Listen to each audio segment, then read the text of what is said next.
and since we're talking about teams now, you know, every year the same playoff teams.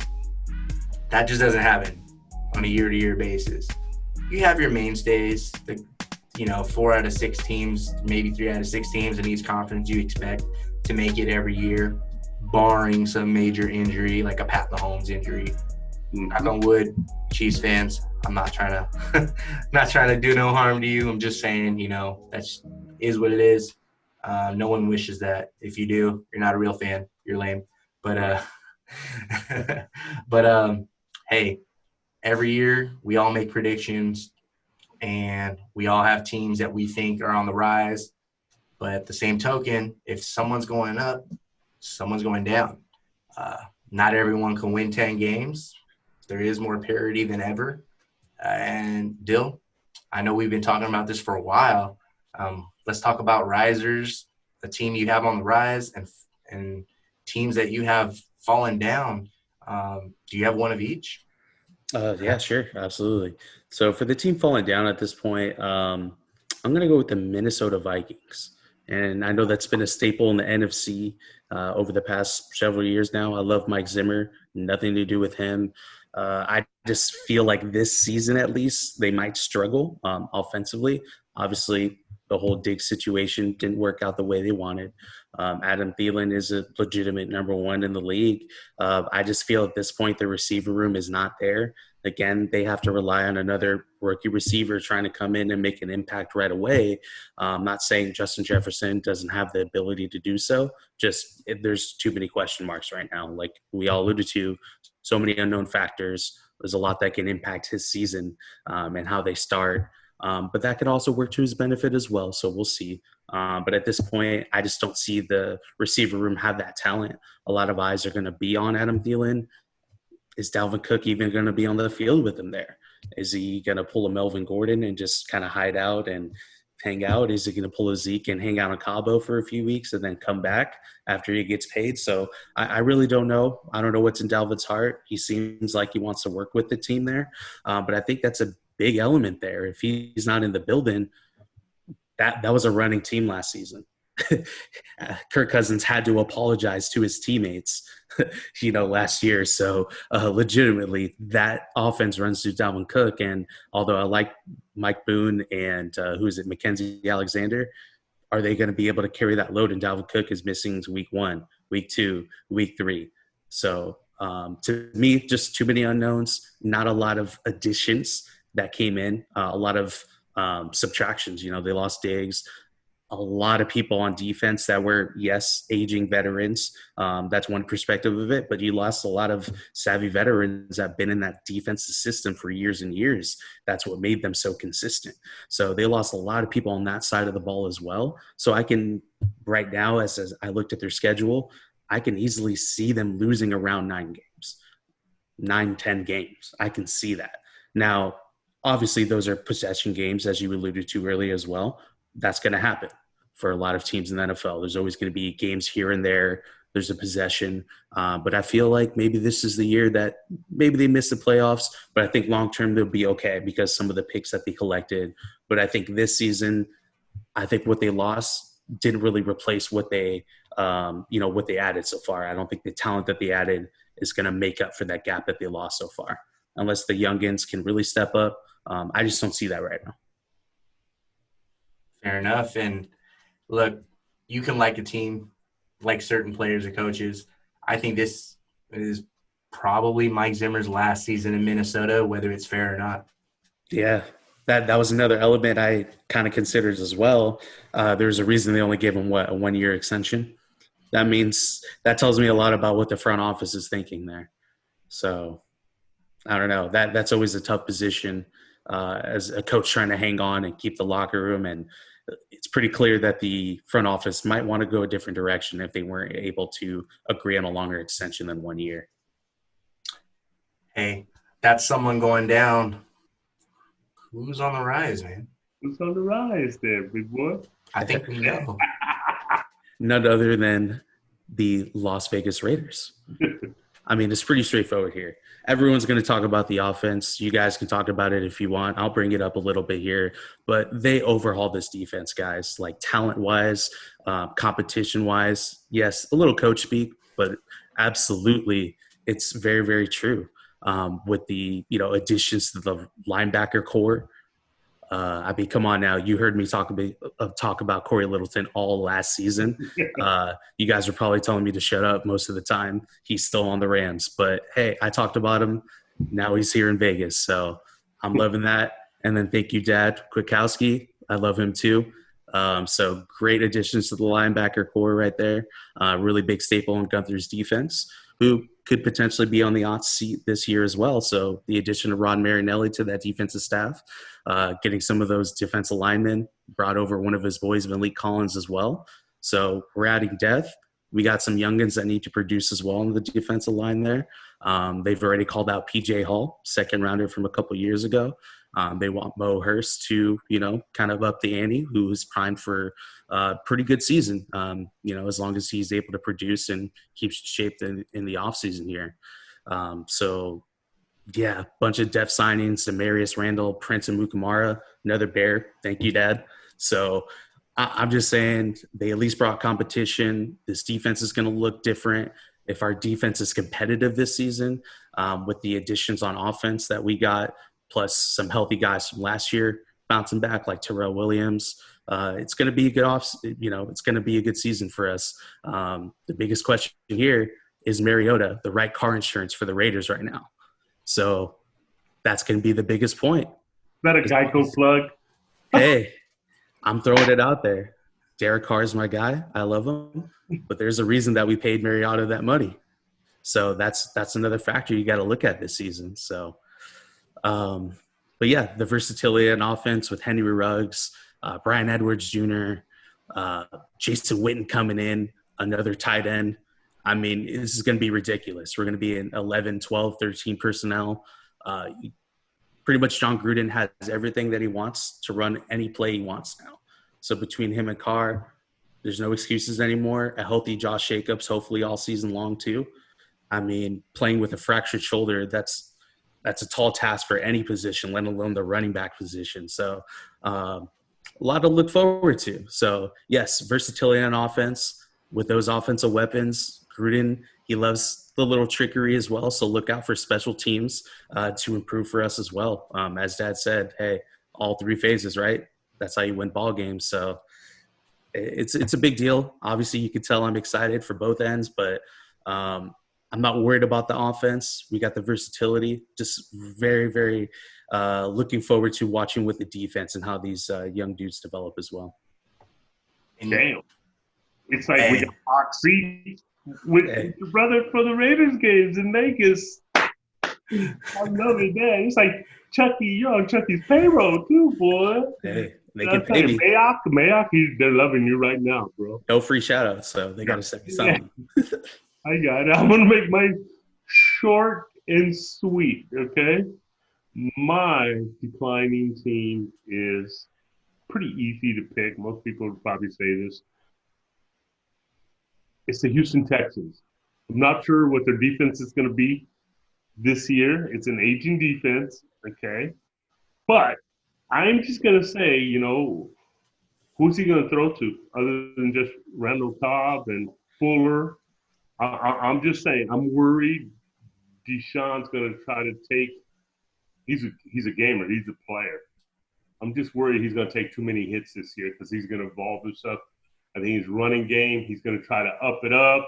You're going to see a little hurdles, cartwheels. Deshaun's going to try to will this team to win. In that division, I think it might be hard. I just don't think they're going to have all the horses in place. And, hopefully he doesn't get hurt doing all this acrobatic things, which it'll happen. You mentioned it up in KC. I'm not wishing that on nobody. I love Watson, but, she was on my team. I'm not going to lie. That being said, the rising team is going to be a team that was in most games last year. They're pretty good. They're like, I want to call them like the Cardinals Midwest. It's the Colts.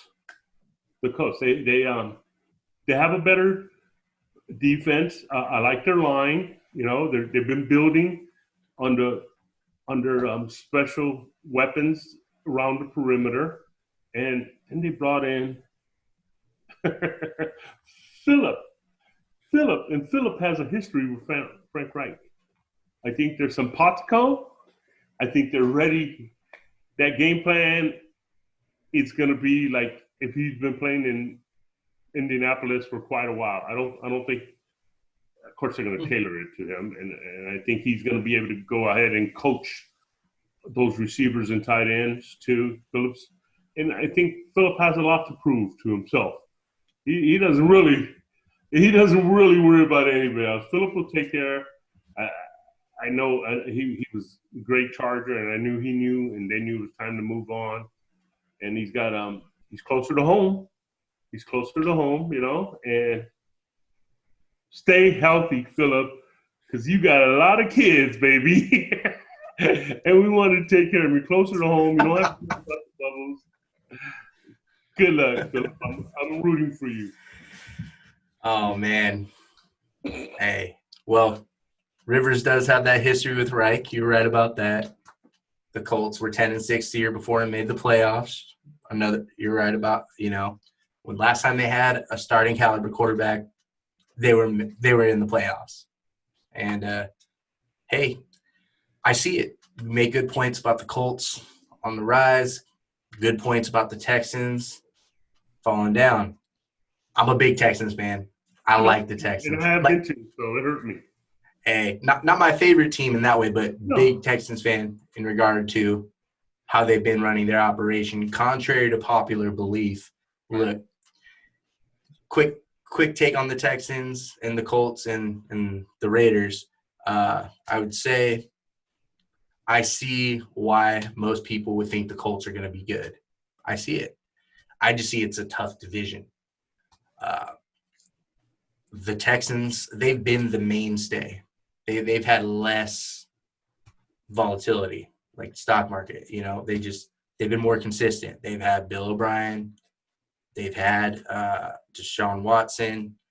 And now they have some new pieces around him. The offensive line, for as bad of a rap as they get, and you guys know this, it just gets to me because I don't like narratives that are kind of wrong. Look, you can get on Bill O'Brien all you want as far as trade compensation. I don't care. It's fair, whatever. But this team's making the playoffs more times than not, 4 of the past 5 years with Deshaun Watson or not. For Deshaun Watson, they were still making the playoffs. Offensive line, they paved the way for Carlos Hyde's first 1,000-yard season on the year. And I know they were ranked in the 20s on Pro Football Focus, but that O-line, aside from paving the way for Hyde, they gave Deshaun Watson top 10 time in the pocket. So a couple narratives that I don't agree with because they're not entirely true. And then the Raiders, I love that offense. You're right about having the pieces to kind of call any play they want. And what I love the most is with an accurate high percentage passer that Derek Carr is, who is unbelievably underrated in the league. The Raiders, I'm not big on hypotheticals, but the Raiders, if they have Antonio Brown in that lineup in 2019, or if they had another receiver that they had acquired instead of Antonio Brown, they're probably that 6th seed in the playoffs over the Titans. Firmly believe that. They add Henry Ruggs, speed, Nelson Aguilar, a player that is probably better suited as a 3rd or 4th receiver. And you mentioned 11, 12, 13 personnel. They can run 10 just like the Arizona Cardinals with those wideouts. They can. They have that many options. Throwing Hunter Renfrow as the 4th receiver on that list with Tyrell Williams, big player, more suited for a number 2 role than number 1. But again, that was a lot on Antonio Brown. And they weren't the only ones to get burned by him. The Steelers and the Patriots as well, 2 franchises that get a lot of credit for their acquisitions. So it's not just a Raider thing. And in the plethora of tight ends. 3 of them. I didn't even mention Darren Waller earlier. Breakout year from Darren Waller. We all know why Jason Witten is there, to be a leader in the room, a leader on the team. It's a young offense. And for big-time snaps, because the Raiders expect to be in the playoff picture, that's when I expect to see more of Jason Witten than ever if the Raiders make it to that point. And I think all three of us think the Raiders are a team on the rise. I don't think you're being a homer, to be honest with you. That was the initial team I had picked for my team on the rise, but I had to switch the style up because you picked him. Fair enough. It was too tempting. Like you said, it's all there. They just got to deliver and produce. Right? And I really hope both his predictions. Yeah. I'm rolling the dice, hoping your predictions come through on the rise and the fall. You know? I hope so too. More ways than one. Viking. Man. And Dill, do you want to touch on Dad's picks between the Colts and the Texans? Yeah, I mean, definitely the Colts won. As you alluded to, they were a playoff team as of recent. Last year, that was a rough year, right? I don't think anybody saw that coming. Nobody could have predicted that. Tough position for Jacoby to just come in and, run the show like it was all his. So fair enough. I get it. It was a lot of transition there. Phillip Rivers, actually one of the veterans who can maybe benefit from this situation here because he has a familiarity with Frank Wright, as you both alluded to. So he's one who at least has some familiarity there. He's probably run similar plays in his past anyways. Probably still ran the same plays that Frank has over there. So probably pretty easy, transition for him there. Timing with the receivers, obviously that's going to come. And I'm sure he's working with them just like everybody else is this offseason. So that'll be interesting. I like their defense as well. They got some youngins out there. Their offensive line is ridiculous. Quentin Nelson, I don't think he's ever given up a sack in the league yet. So that's amazing. I just saw that yesterday or something. So just an impressive line they got there. So Phillip Rivers with some time, not really something that we're used to hearing. So, hey, maybe they're going to see some positive results there. Plus, they had a couple running backs that they can just throw at you. So, just like they had in, Los Angeles. So, hey, you give plethora of backs, he's going to find a check down guy. I hated that with the passion seeing Phillip Rivers get away with some of those. But, yeah, they're going to be a good, solid team there. Like you said, though, that's going to be a tough division. So, we'll see how that works out. The Texans, I'm still kind of in the middle on them right now. I like Deshaun Watson. I think he's going to find a way. I don't really have a problem with the weapons that they have there as far as receivers and running backs. I think they have a good plethora of weapons. Kind of intrigued just to see how they actually deploy him and who stays healthy. I think that's the biggest thing there on their offense right now. Who's going to stay healthy, quarterback included there. So I don't know. Too tough to tell, but I still say the Texans can still get that division. That's a fair question, man. Look, they got Brandon Cooks.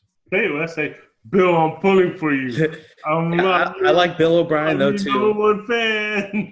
I like Bill O'Brien as a coach. I definitely do enjoy him. Obviously, we can question some of the decisions he's made, but, hey, we got to move on, right? So. Yeah, man. Field to on field. Yeah, hey, exactly. All I know is I did see a little bit of a different DeAndre Hopkins last year. A little bit. Maybe he played through injury, maybe some wear and tear. Who knows? We'll find out this year perhaps. But all I know is they have speed. You're right about questionable. We're probably going to see all of their offensive skill position players with the Q tag every single week this season. That's probably true. But I do know they have speed.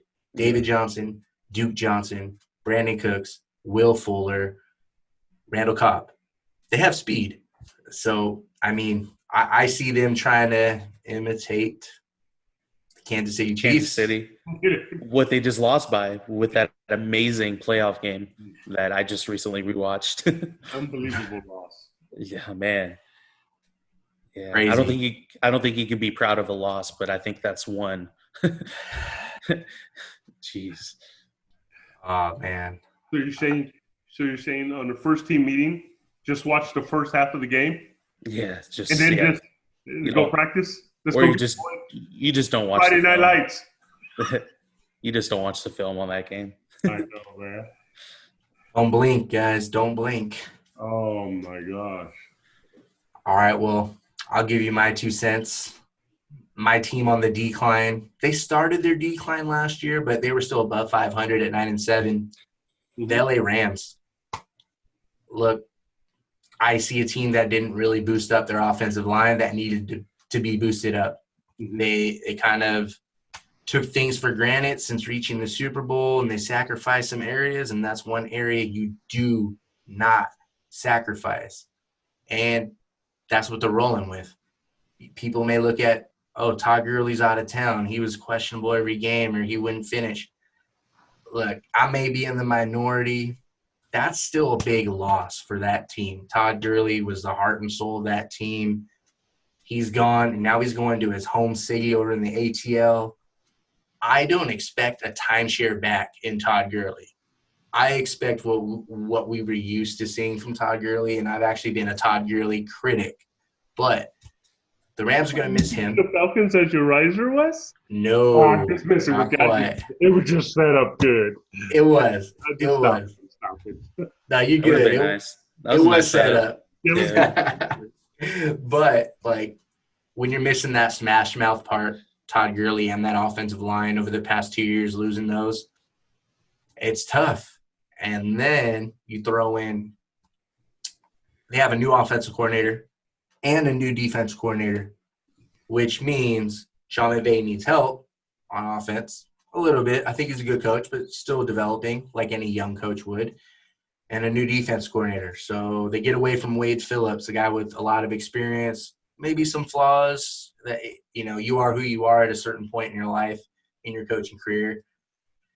They're replacing both coordinators. That's a huge red flag for me, to go with missing the stabilization of the ground game. Jared Goff's going to be rushed and have to throw too much again.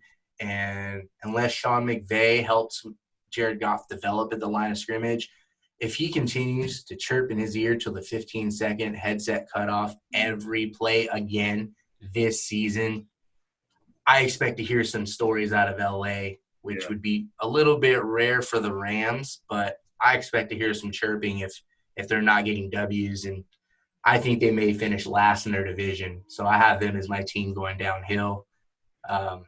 You guys think that's fair? You think I'm way off here? No, I agree totally. And sometimes when you win, the money controls the moves you make. And I think that's what's been happening, that contract that Gurley got, you know, and then some of those other players, you know, their defensive ball. Yeah, and Goff. Jalen, Donald, you know, that takes a toll on you too, even if you don't win the Super Bowl, you know what I mean? Just to stay a contender, you know what I mean? The Niners will be going through that pretty soon too. So, I mean, do you understand what I'm saying? It's can't pay everybody. Everybody, yeah. It happens to everybody, but I do think they're going to come back to the pack too, to be honest with you. What about you, Dill? I'm kind of more in the line of thinking of what you were mentioning there. I can see them being around 500, but I can definitely see them missing the playoffs again this season. Like you said, they kind of made themselves cash strapped, which is understandable. When you have a young developing team, eventually you're going to pay some of those guys that you were drafting in the first top 10, picks over the course of those years. And it's good and bad news, right? That means they're performing well. Yeah. But the bad news is, hey, now you're cash strapped and now you can't pay everybody. Now you got to make the tough decisions. So with them paying Jalen Ramsey upcoming here sometime soon, I'm not sure how the situation is going to work out, but it seems like he's going to work with the team there. But what happens after that? There's not a lot of movement they can still do at that point there. I like their aggressiveness. Maybe they can find another way to get out of this cash trap situation. I just don't see that happening at this point. Yeah, I don't see it here. But yeah, the lack of addressing the offensive line and some of the other issues that they had, I don't know. They're not really trending upwards or in a positive direction here. So they may surprise us, or I guess me and Wes in the situation here. But yeah, I don't really see a lot of positive uptrending in the stock market for them right now. All right, cool. I'm not entirely crazy. Who's better, the Cardinals or the Rams? Cardinals. See what I'm saying? Yeah, I'd say I'd take the Cardinals roster right now over the Rams. Yeah. And then, all right. So I guess we'll end things here with my team on the rise. Familiar division to one of you, and a team that's been known to struggle for most of their franchise in recent memory. Did not have a good season last year, but to me, in large part, it was because their quarterback was injured. And no, I'm not talking about the Steelers and Ben Roethlisberger. I'm looking over there in the Midwest. I'm looking at the Detroit Lions. Detroit. I knew you were going to say that. I'm looking at the Lions here. I think the Vikings are on a downward slope. I think Chicago has a lot to prove, despite making the playoffs a couple of seasons ago. Last year, they didn't show that consistency to get back. But there is a seventh. What? Don't waste any words. It was a flop. Perhaps. And look, hey, I think the Bears can be good because they have speed on offense too. I think the Vikings, they can still be good, but as of right now, those two teams have a lot to prove to me. And no, I'm not saying Detroit doesn't have anything to prove to me. But what I am saying is it's a team I see on the rise. They get Matthew Stafford back. I've always viewed Matthew Stafford as the top 7 or 10 quarterback, depending on the year. He's been banged up a lot, but I don't like to label guys injury prone. This is football. It's sports. It is what it is. You're the quarterback position. You rely on 10 other dudes to run a route, to block for you, to not miss an assignment, and you're relying on yourself too. You got to make the plays on the field and a little bit of luck. You got to not get hurt. So I think Matthew Stafford has had some bad luck, but I see a lot of growth around him. Kenny Galladay, he's making a name for himself. We know Marvin Jones is one of the better number 2 receivers in the league. We know Danny Amendola is one of the best slot receivers in the league. So I think they have the complementary roles to excel. Matt Patricia, yeah, him and his defense, they're still getting the hang of things. And I know losing Darius Slay is a big deal. It is. It's a hard guy to replace, but it's something that they're trying to do. They got Desmond Trufant, a guy that's made a Pro Bowl before, and they hired a defensive coordinator. Didn't have one a year ago. They hired Corey Undlin from Philly. Look, Philly's not known for their DBs, but good Lord, as an Eagles fan, let me tell you something. I don't know how that team didn't win 4 or 5 games a year with just how their secondary was. So, look, he had to have done something right to make them look respectable. It wasn't just a defensive line in Philly because I know the ins and outs, everything about that team. Corey Undlin is a good coach. And now what I know is he's pairing up with Matt Patricia, a guy that's used to winning, a guy that's used to having a good defense. So those are 2 guys that are familiar with the playoff picture. And then, look, they have a couple other veterans. Jamie Collins, a respected linebacker in the league, once thought to be an elite linebacker. So, I view Jamie Collins and Desmond Trufant as leaders. That's huge for a team that's getting their quarterback back. They steal Geronimo Allison from the Packers. He's their 4th receiver. That's a nice little pickup under the radar, but something that's going to make an impact. When you do that as a team, it doesn't just show that you're building for depth. It shows that you're competent and you believe in what you're building, and you have these options like we were talking about the Raiders earlier and the Colts too. And look, we know Kerryon Johnson. He's a talented back. He hasn't really taken a stronghold on that backfield. They draft DeAndre Swift, and I love me some TJ Hawkinson.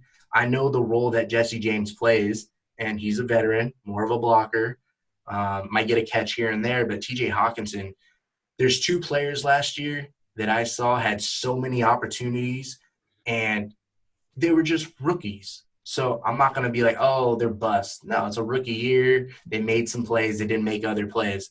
One of those guys was DK Metcalf over in Seattle, but TJ Hawkinson was the second guy right there on that list for me.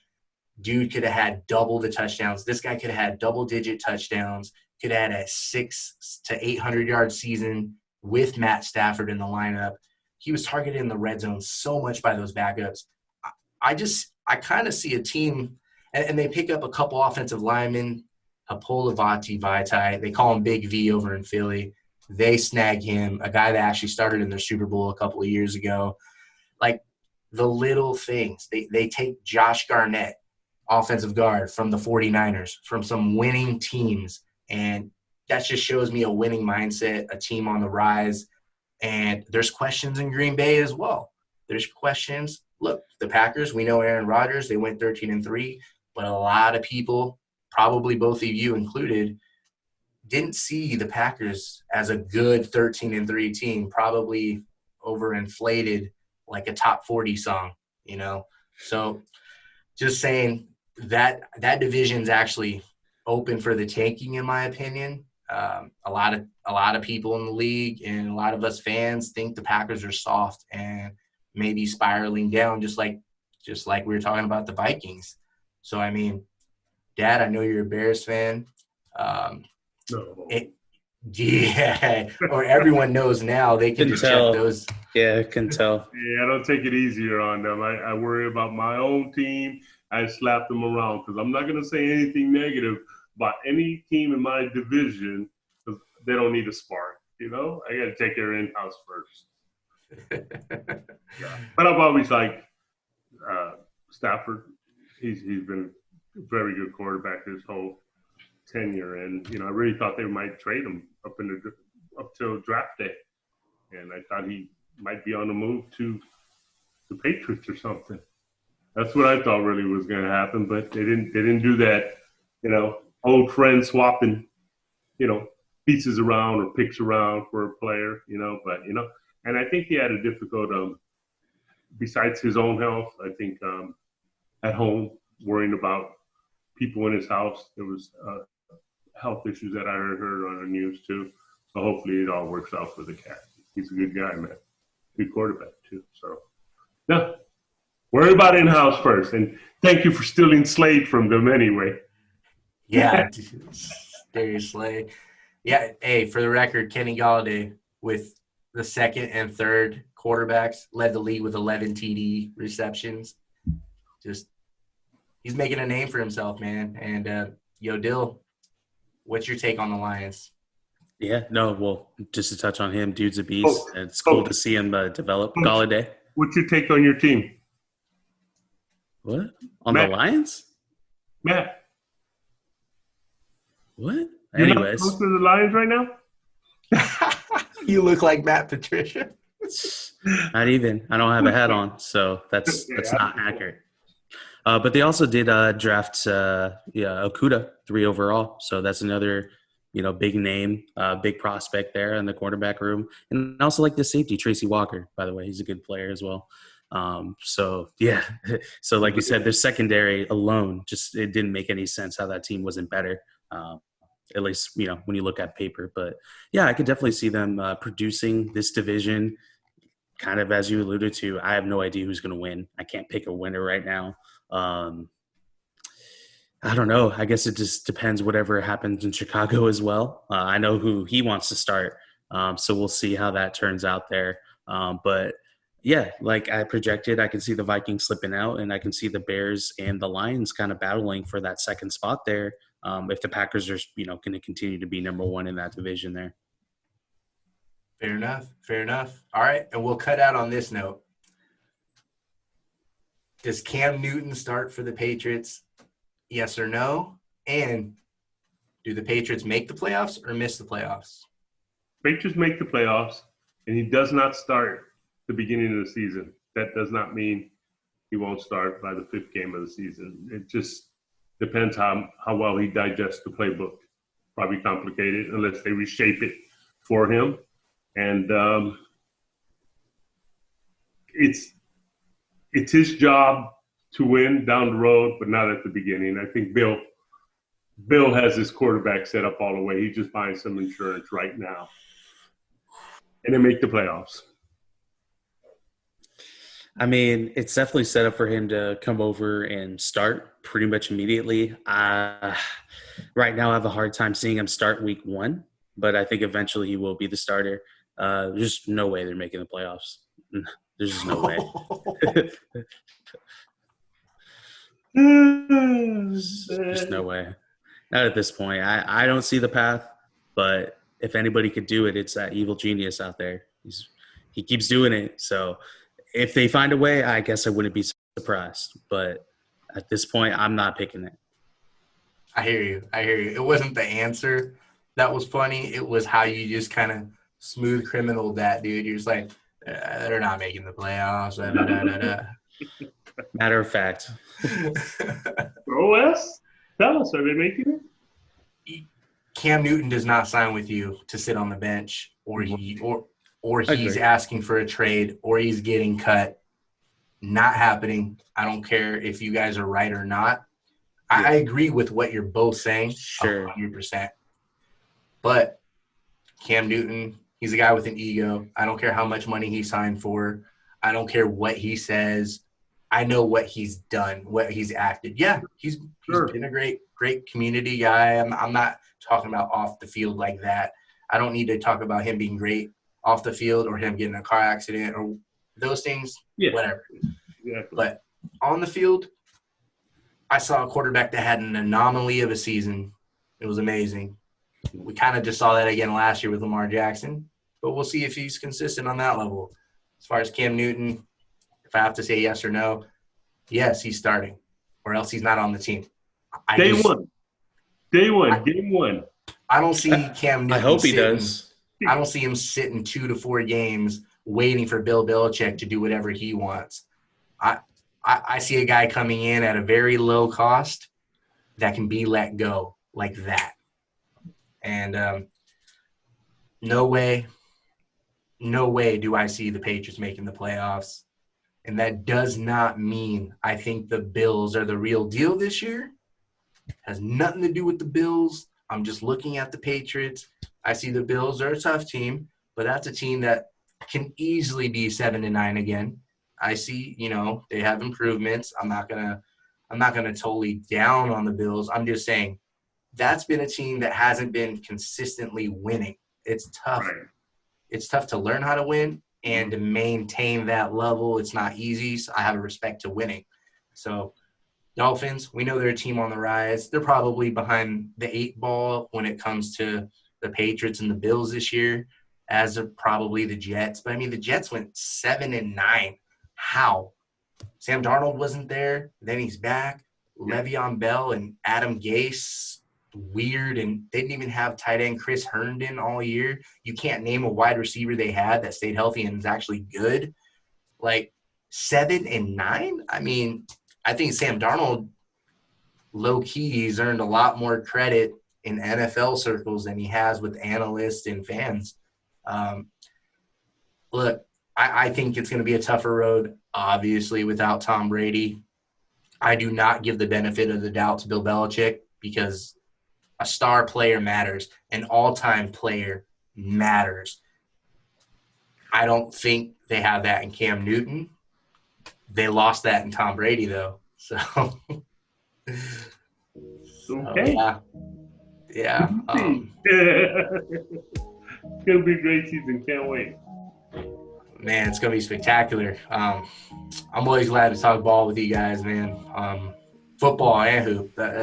Ball is ball.